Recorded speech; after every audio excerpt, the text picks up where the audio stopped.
Ana Bárbara Santos Vieira, sou estudante de Pedagogia da Universidade do Estado da Bahia, no campus avançado de Lauro de Freitas. Por meio da orientação da professora Patrícia Nicolau Magres, da disciplina de Educação Inclusiva, fomos desafiados a realizar um trabalho de pesquisa, levando a ser um artigo, né? E o meu tema é o relato de abandono, relato de casos de um abandonado. O papel das redes de instituição de acolhimento é guardar até os 18 anos ou preparar para a vida. Então, o presente artigo vai trazer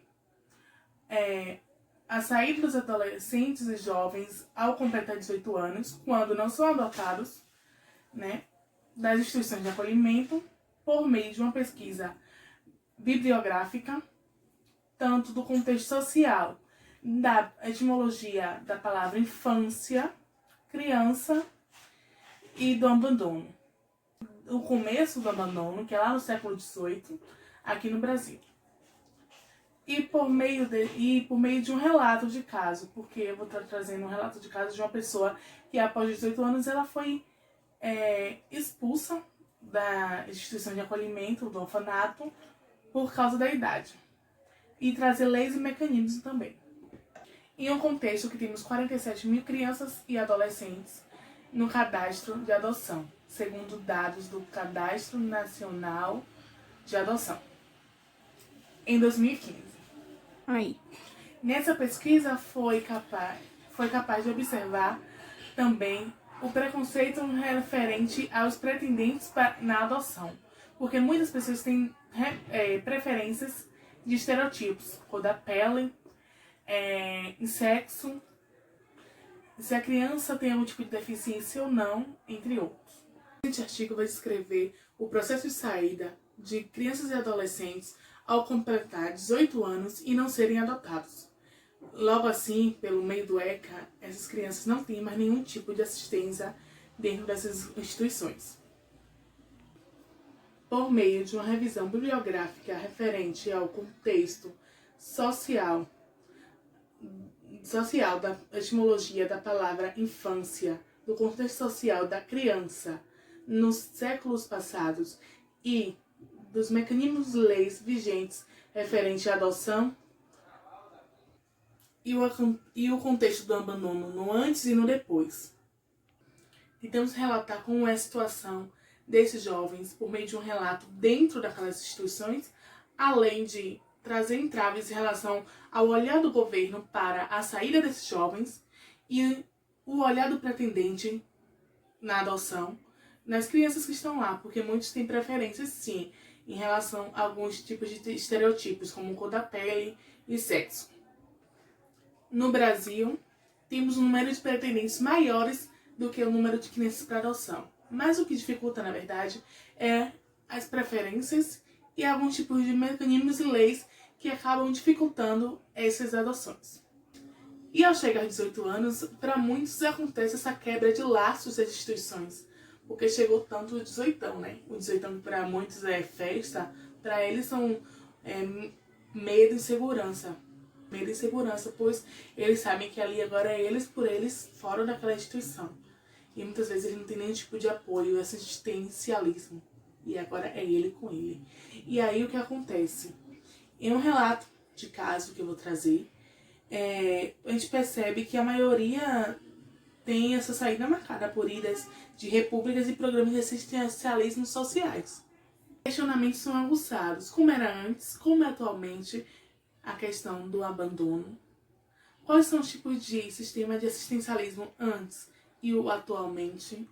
Quem eram essas crianças abandonadas antes? Quem são essas crianças abandonadas hoje?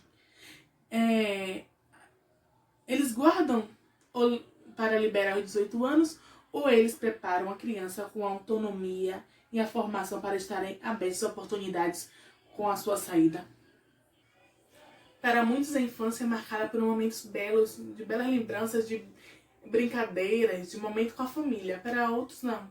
A infância só tem aquele momento de lembrança da insegurança, medo e situações de desconforto que vivenciou. A construção do conceito de criança e infância mudou ao longo do tempo.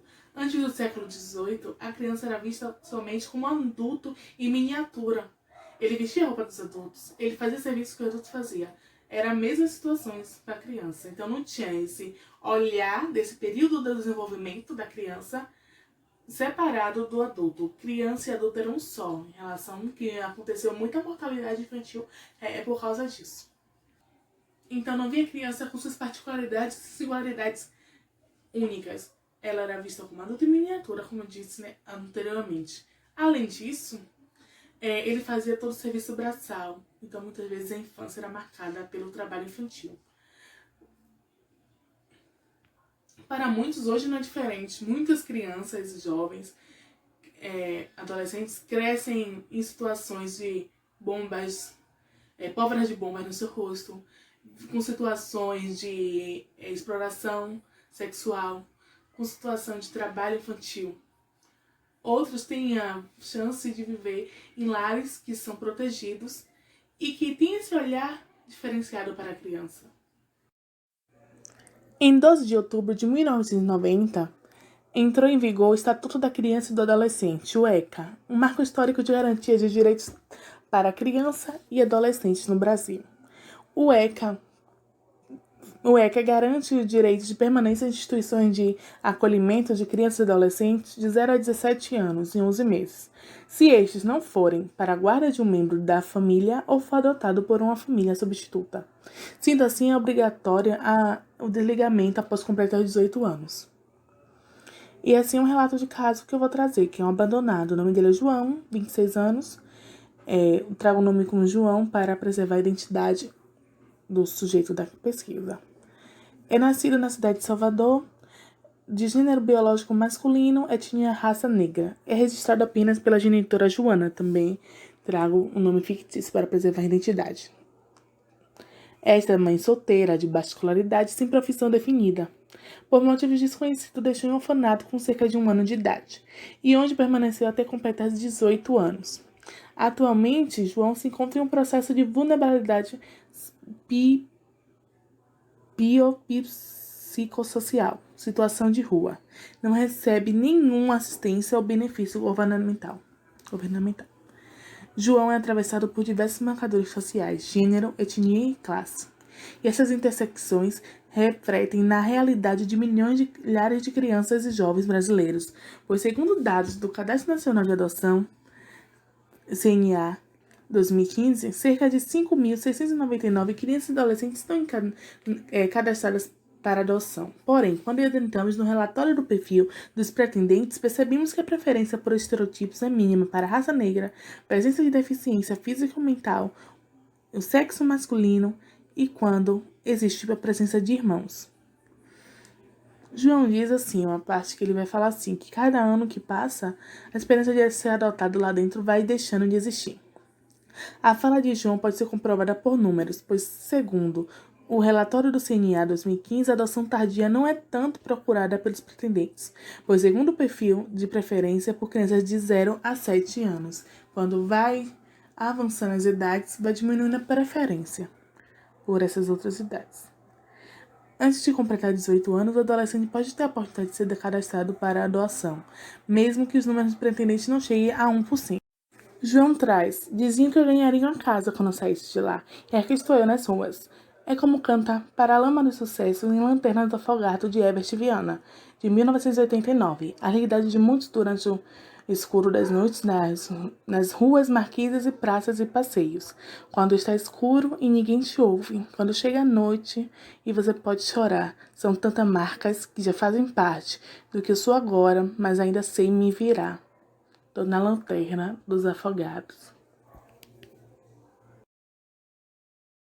Adentrar o contexto histórico, social, leis e mecanismos legais possibilitaram pensar no trabalho realizado pelas redes de acolhimento institucionais com crianças e adolescentes, que por sua vez devem ser feito com vista à sustentabilidade do sujeito após os 18 anos e buscar a autonomia.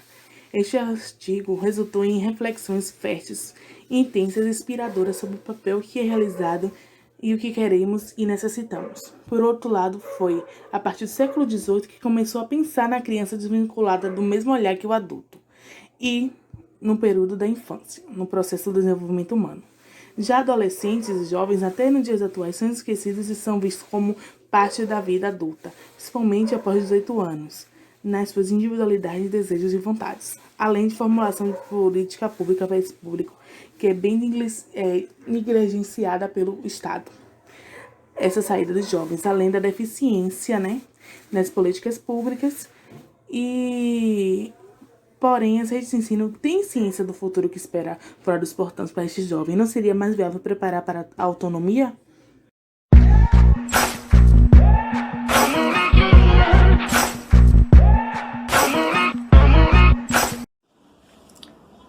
Pessoal, boa tarde. Eu me chamo Celiane de Jesus Santos. Eu sou aluna da Universidade do Estado da Bahia, a qual eu estou fazendo o curso de licenciatura plena em pedagogia.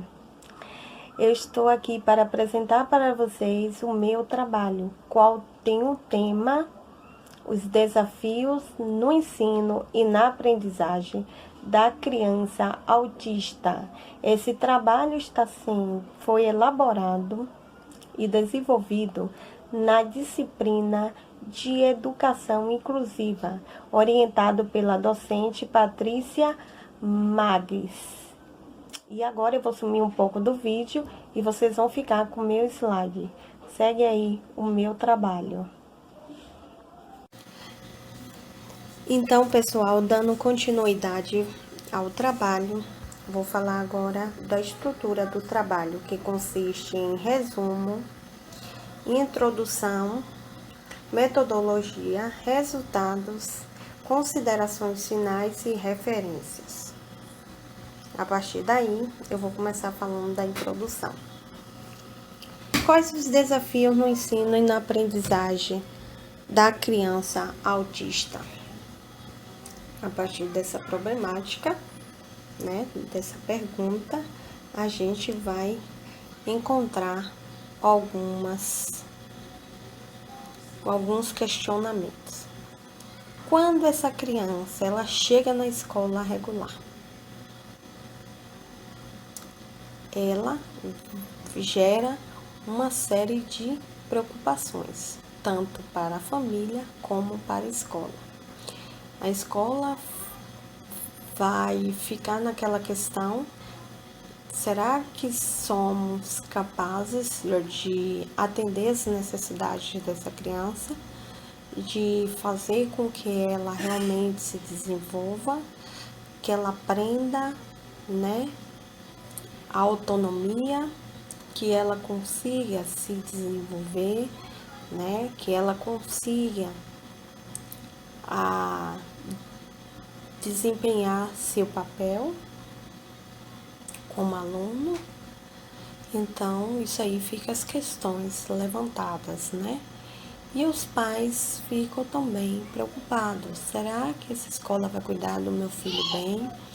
Será que vai estar atenta aos comportamentos, às necessidades? Será que vai ter paciência com essa criança? Ficam algumas questões aí que a família vai estar questionando. E quando a escola recebe esse aluno, não basta só ela ser inclusiva, mas ela também tem que atender às necessidades deste aluno de educação especial. Então, para isso é preciso que tenha profissionais de educação, preparados para receber essa criança. E esse trabalho tem que ser comprometido e com muita dedicação, principalmente pelos familiares. É um trabalho conjunto que tem que ser a escola e a família. O ensino. Nós sabemos que o ensino nunca foi uma tarefa fácil, e quando a gente pensa em educação especial, a gente sabe que isso vai precisar de uma habilidade maior. Por isso, o educador ele deve criar aulas cheias de possibilidade no intuito de que essa criança supere as limitações e desenvolva esse processo de ensino, para que futuramente essa criança adquire a aprendizagem necessária. E para isso o professor deve buscar conhecimentos que auxiliem nesse processo, ser paciente e estar preparado usando novas práticas e estratégias pedagógicas.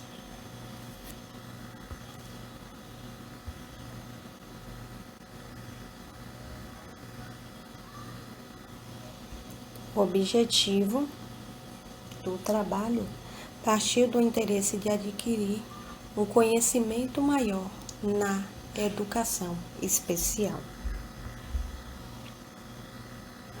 Agora eu vou falar para vocês a metodologia. Foi feita uma revisão na literatura,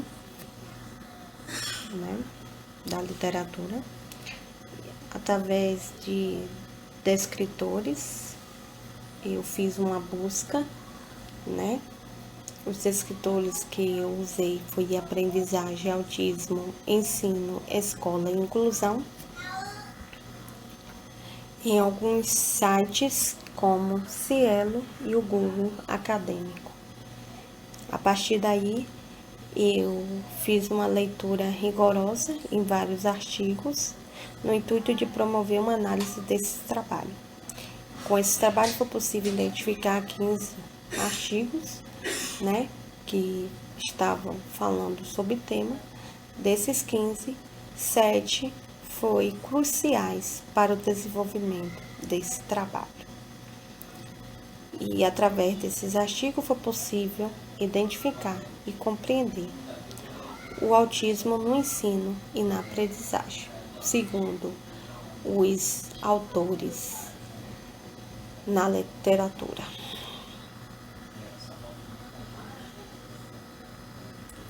E agora eu vou falar para vocês os resultados.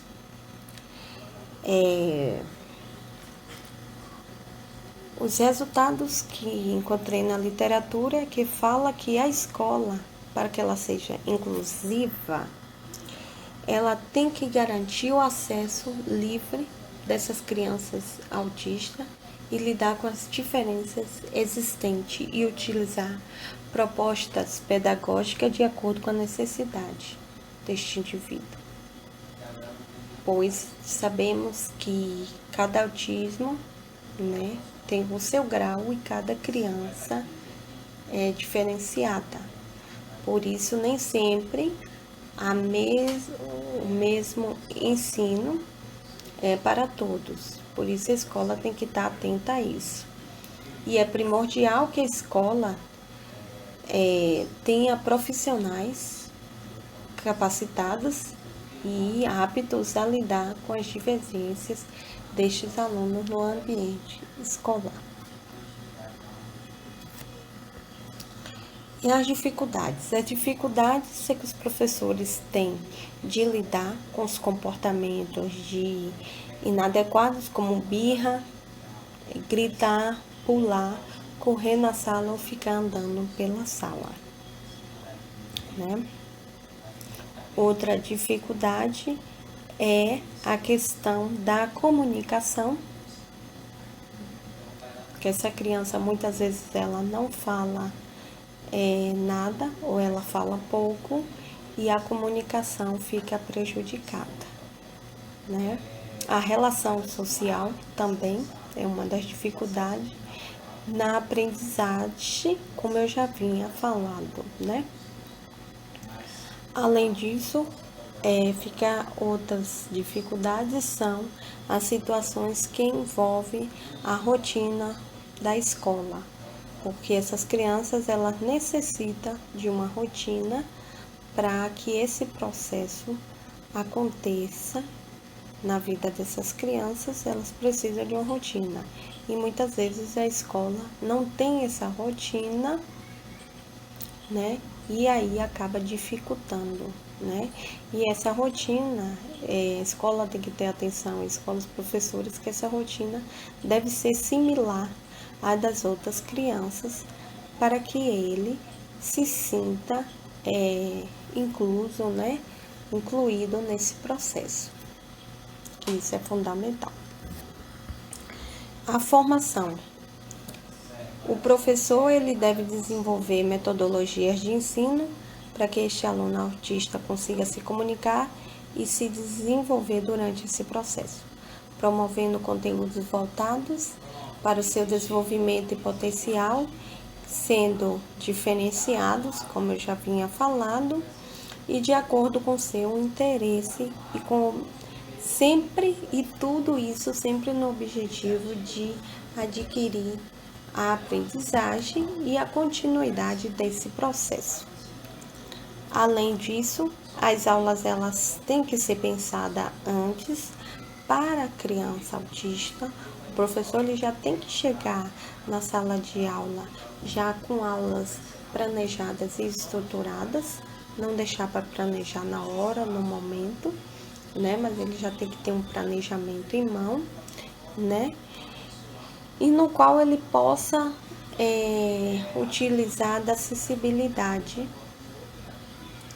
tanto visual como auditiva, preparando suas aulas de maneira que essas habilidades possibilitem o entendimento e favorecendo a aprendizagem. Outra questão que envolve é o relacionamento, que é muito importante que a criança autista ela se sinta próxima ao professor. É muito importante que esse elo seja mantido. E o mesmo ele deve orientar a turma sobre os barulhos, para não fazer muito barulho, que às vezes incomoda a criança autista, né? Na maioria das vezes isso incomoda muito. E também está instruindo a sala, né? A maneira de receber essa criança, né? Na chegada, né? Está explicando para as crianças o que essa criança precisa, né? Tudo para que também para que esses colegas possam colaborar com o professor e essa criança se sentir mais relacionada, né, com essa turma.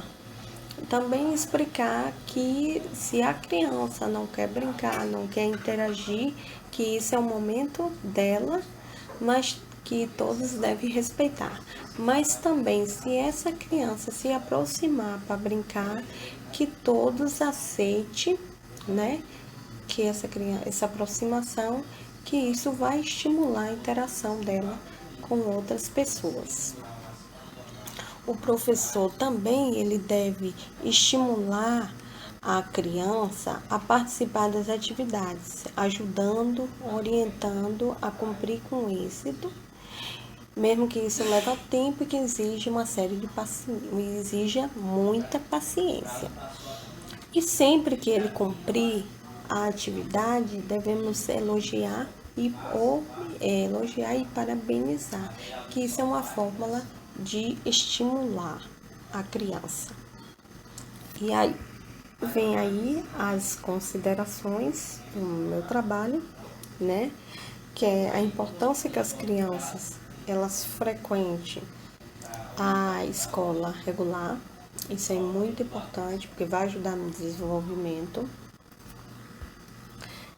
As propostas do ensino para a criança autista tende a variar conforme sua necessidade e transtorno, né? E também o professor ele tem que estar, né, apto a criar possibilidades, né, a criar possibilidade de desenvolver outras capacidades, estimulando a superação dessas limitações. Segue aí as referências que trabalho, algumas referências.